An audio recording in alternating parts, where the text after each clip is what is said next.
The Walter Cronkite School of Journalism and Mass Communication at Arizona State University is honored to be a supporter of Indian Country Today. ASU offers the only online undergraduate digital media literacy degree, teaching students how to recognize and combat inaccuracies on all platforms. They are using cutting-edge tools and tactics to separate fact from fiction in a digital world overloaded with misinformation. Learn more at cronkite.asu.edu.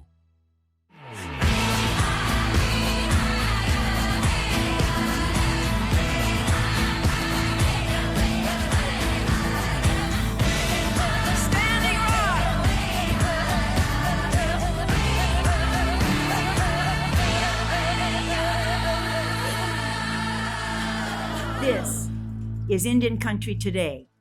Esquili, yes, thank you for joining us. I'm Patty Thalahungva. Here are the headlines from Indian Country Today. The Cherokee Nation in Oklahoma is lending a hand to help with the COVID-19 pandemic in India. In early October, the tribe used part of its CARES Act funding to turn an old Walmart property into a medical-grade mask-making facility. They have been able to provide for their own needs, and now they can help others globally. The Cherokee Nation is sending more than 50,000 face coverings to India to help stop the spread there. The tribe is working with the Departments of State and Commerce to get the face coverings shipped. A church in Oregon gives back land to the original tribal owners. The land in the northeastern part of the state was home to the Nez Perce tribe dating back some 16,000 years. KGW8 reports delegates from the United Methodist Church recently handed over the keys to the church as well as the deed to the land. One church leader says the church recognizes its role in the colonization effort that removed tribes from their homelands. The Reverend Alan Buck went on to say the United Methodist Church wants to do better. We recognize there can't really be reconciliation without some sort of conciliation and decolonizing. Buck is Cherokee and says he understands the pain Native people face. This is the second time the Northwest region of the United Methodist Church has given land back to the Nez Perce. In 2018, they returned part of the Wallowa Lake to the tribe for fishing. Public schools in New York will now celebrate one day that honors both Christopher Columbus and Indigenous peoples. Italian Americans held a rally urging Mayor Bill de Blasio to restore Columbus Day to the school's calendar. The mayor says October 11th will be the date set aside for both holidays. He says this will serve both Italian Americans who celebrate Christopher Columbus and Indigenous people. The mayor thinks this is a good compromise, and the governor also weighed in. I think also saying, as has been done in many parts of the country, it's a day to think about history and honor Indigenous people as well. I agree with that too. So the process wasn't right, but the end result is going to be a day to honor Italian American heritage, a day to honor Indigenous peoples. I think that's a good way forward. Why insult or diminish the Italian American contribution? Why? There's no need. And it's unhealthy for the body politic. So I would support an Indigenous People Day. And I believe they should have more than a day. They should actually have the justice that they deserve. But Columbus Day is a state holiday, and Columbus Day will stay a state holiday. Columbus Day is also a federal holiday. And again, October 11th will now be known as Italian Heritage Day and Indigenous Peoples Day in the city of New York. A lot has happened in the first 100 days of Joe Biden's presidency.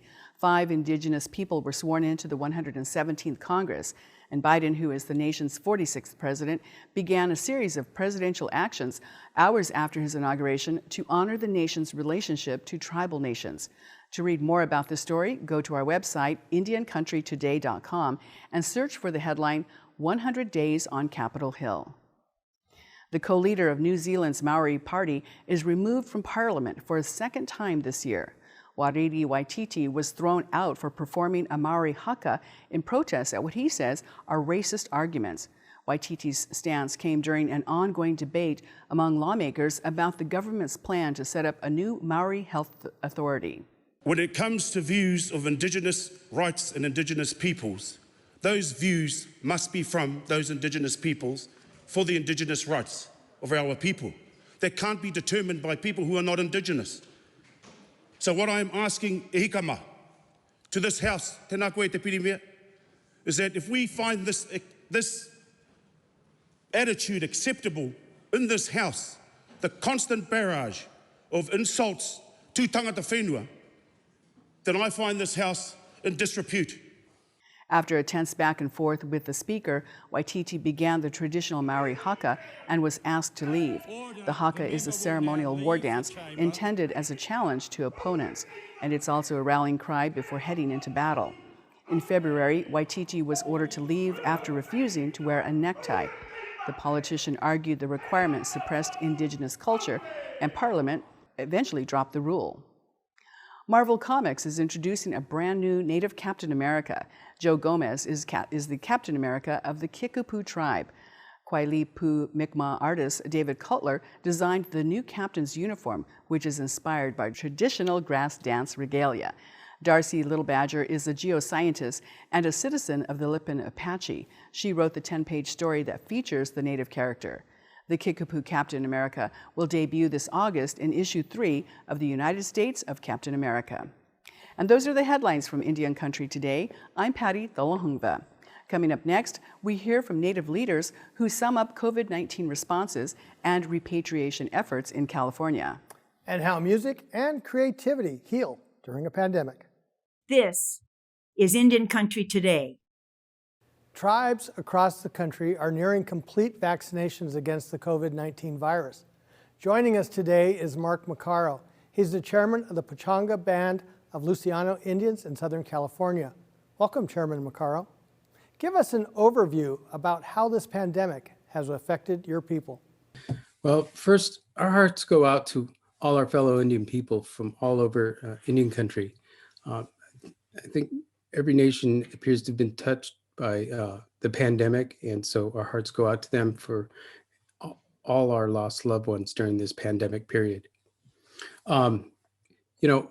Just like everywhere else, I think the pandemic has certainly had its impact in Southern California and even with our tribe.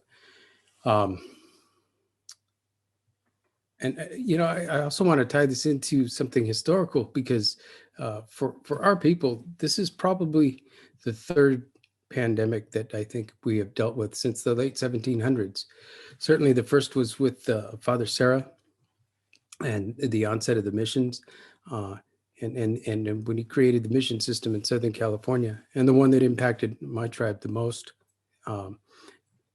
We didn't have immunity to what they brought, and suffered probably a 90% population loss at that point in time.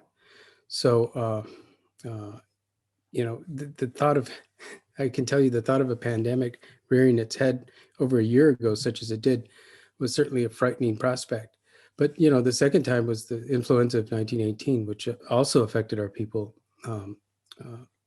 tremendously and in a very rapid way. So the spacing is just long enough for everybody to almost forget that these things have happened, unfortunately. And so I will say that our community, without going into any numbers or anything, our community has certainly felt the direct impact of COVID.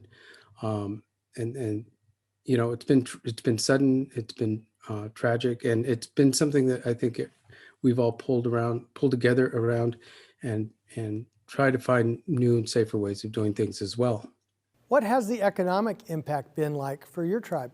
COVID doesn't discriminate in the types of businesses that it impacts, whether it's entertainment or something else. So the impact has obviously been huge. Now I'll just give you one stat. The American Gaming Association recently reported that gaming in the U.S., COVID had a devastating impact of over a 31% decrease in revenue generation. And that's a really large decrease or impact. And for comparison, during the recession, over a decade and a half ago or so, relatively mild impacts there, about 8.4% by comparison. So COVID really economically hit hard. I mean, we're talking about revenue generation, but we're talking about thousands and thousands of jobs. People have been furloughed and laid off.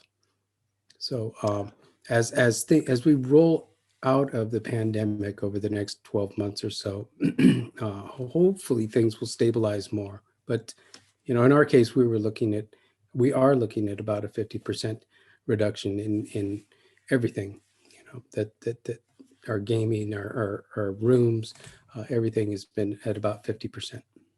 You and many other tribal officials are beginning to navigate the American Rescue Plan. Let me start by saying that the American Rescue Plan, first of all, historically and monumentally significant. What is being funded in Indian country certainly appears almost without precedent, and I know we're truly grateful for the opportunity to help fix some things that the pandemic maybe created, and help make things safer for our communities rolling forward, and remedy things that were exacerbated by the pandemic. So we're beginning to take a look and examine what those things are going to be, and we want to, certainly make the best of the circumstance. I've been a tribal leader for over 25 years, and this is in that time frame. This is the first time that there's been such a substantial funding of an effort in Indian country by Congress. Thank you, Chairman Mark Macaro of the Pechanga Band of Luciano Indians. Indian country has been a leader in vaccination plans. The Indian Health Service is central to that progress. Elizabeth Fowler, a member of the Comanche Nation, is the acting director of the Indian Health Service. Welcome.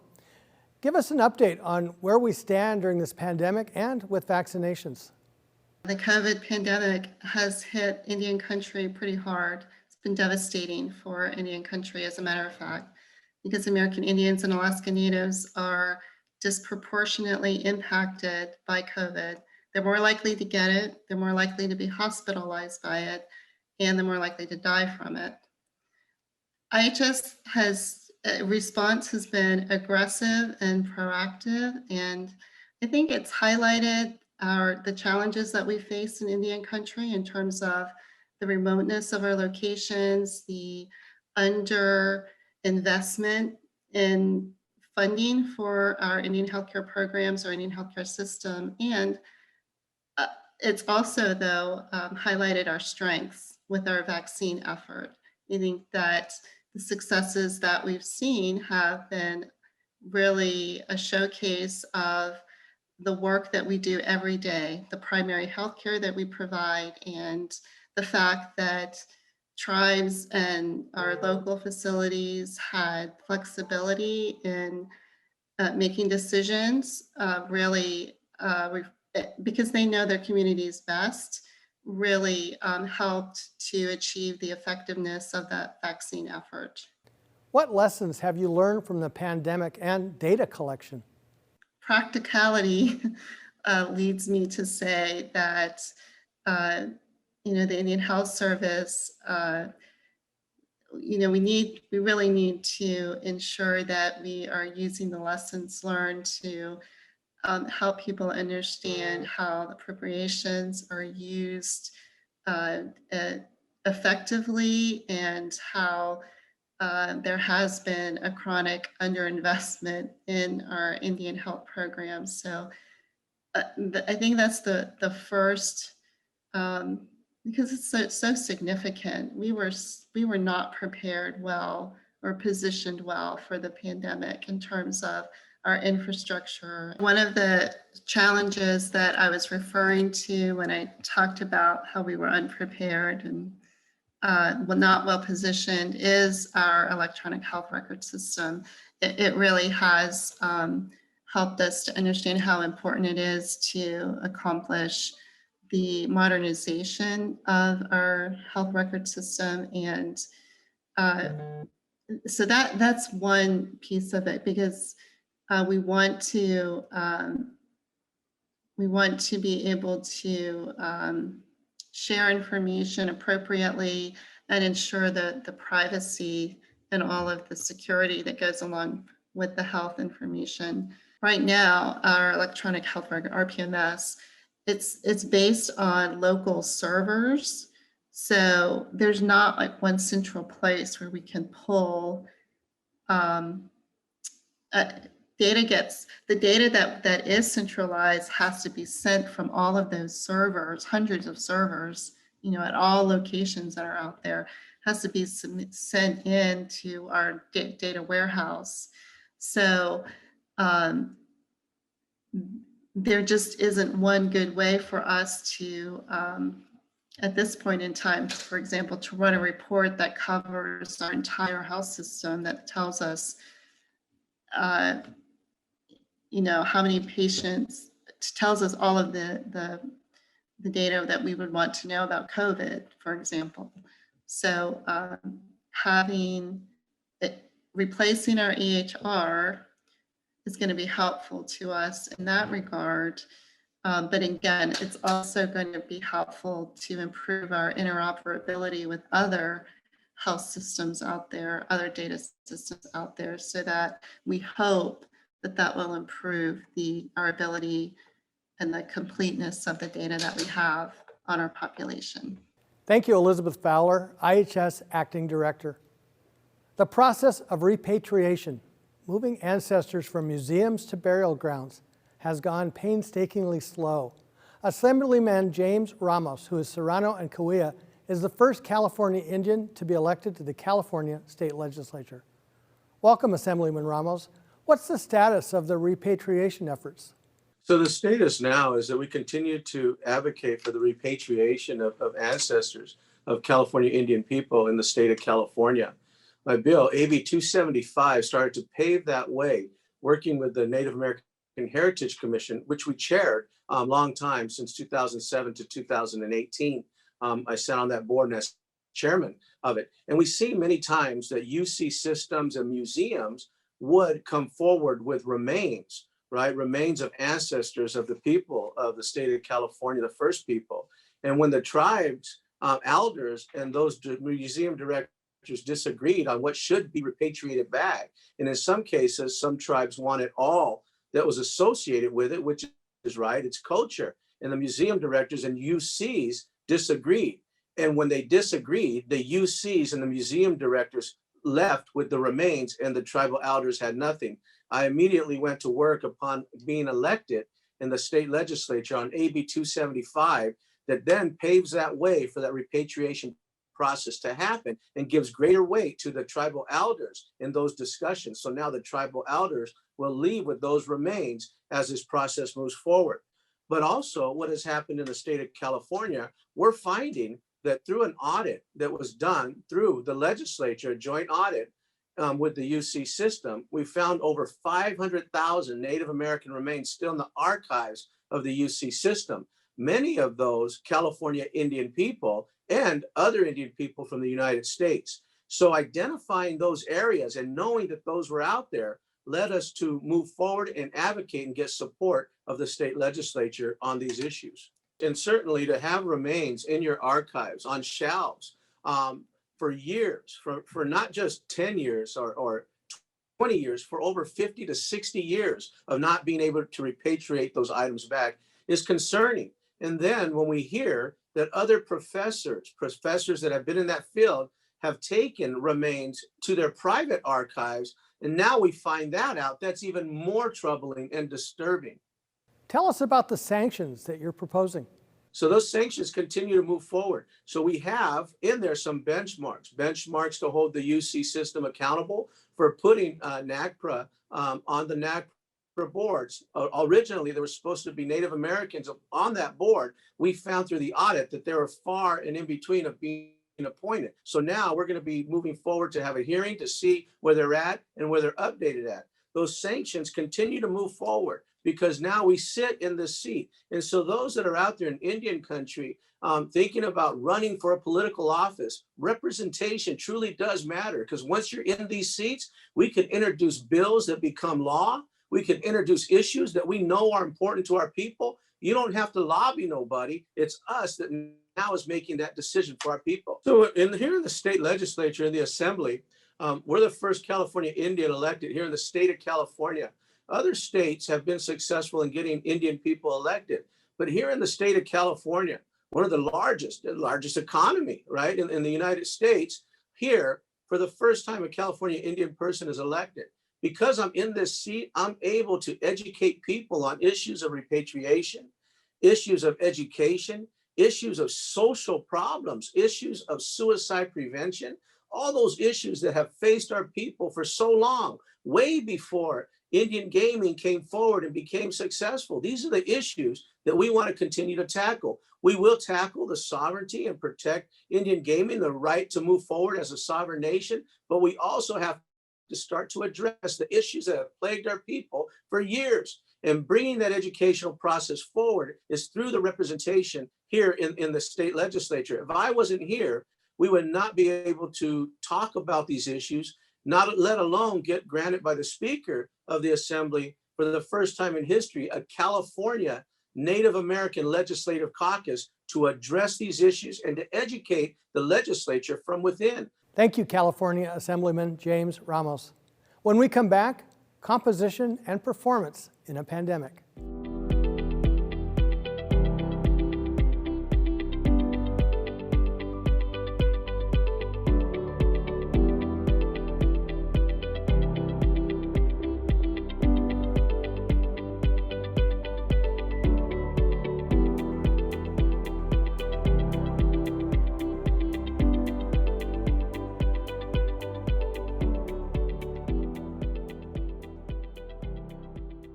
Pandemic restrictions and the social justice movement are colliding on stage in St. Paul, Minnesota. The result is small-scale compositions, and they're premiering this month, all composed by people of color. These solo pieces are made for wind instruments, and the concerts are being streamed online by the St. Paul Chamber Orchestra. Brent Michael Davids is one of the composers, and he joins us now. Welcome, Brent. You have a long history of composing. How did you approach this commission, Taton Ahana, that was influenced by the pandemic and fears that wind instruments could spread the virus? Yeah, as this summer, I've been composing written music for 45 years. So that's a lot of scores. So this is another in the long line of musical scores. This is for solo flute. It's called Top Tone Ahana, and it's that means we speak in the Mohican language, and it's a sort of a duet for one person. So it's got like, if you can imagine a conversation between two native speakers, but played on one flute, that's what this is for Julia Beauregard Cogan at the St. Paul Chamber Orchestra. She's the principal flutist, and she's performing it on May 22nd at 8 o'clock Central Time. The St. Paul Chamber Orchestra is using music to address social issues around George Floyd's murder. Well, I lived in St. Paul for a number of years too, so I'm familiar with the whole area and the people. But the initiative is, it's a good one. St. Paul Chamber Orchestra has a long history of doing innovative programming, going all the way back to Dennis Russell Davies as a conductor. They were commissioned Louis W. Ballard's work, Incident at Wounded Knee, and premiered it back in the 70s, I think. That was St. Paul Chamber Orchestra as well, under Dennis Russell Davies. So they're engaged in good programming and diverse programming. But, since Black Lives Matters and missing and murdered Indigenous women has come to the forefront finally, they're taking the initiative to do more diverse programming, and I'm honored to be a part of it. You're working on a piece about the Lenape, the original tribe in Manhattan. That tribe faces invisibility on Wall Street. Music can bring light to that. And that's a big issue with all of us, really, the Black Lives Matter, missing and murdered Indigenous women. I mean, missing is in the title, right? Erasure is been going on for decades. I'm working on another Requiem for America. It's a huge project I'm working on. 18 movements, 90-minute work, full chorus, Native American chorus, full orchestra, 4 operatic solos. And I'm going to try and get it performed in all 50 states eventually. But the movements I'm working on now are, all about the erasure of Native people all across the country. I just read through the, J.R. Doolittle report, the infamous conditions of Condition of Indians in America, I think it's titled, and reading about, Kit Carson and the Navajos and the Long Walk, and he did a scorched earth campaign through Canyon de Chelly and took like 10,000 of their sheep and livestock and burnt all the peach trees in the entire canyon, and it was horrible. So I'm reading through this, all of these incidents happen all across the country. And so if we can do anything to help bring awareness that Native people are still here, that we're alive, that Lenape people are still in Lenapehoking, there are people still living there. Of course, plus the tribes in Oklahoma and tribes in Canada and Munsey's. Anything we can do to bring that to the forefront is a good thing. Thank you, Brent Michael Davids. Let's take a listen to Sanctus, Singing for Power from Requiem for America.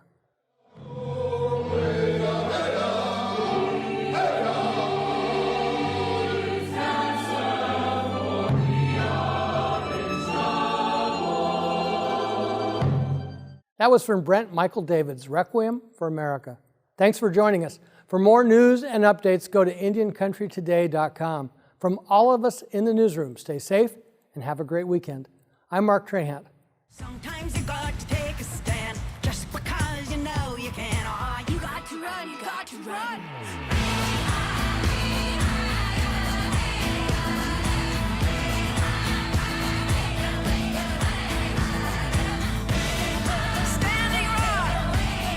Indian Country Today is produced at the Walter Cronkite School of Journalism and Mass Communications at Arizona State University.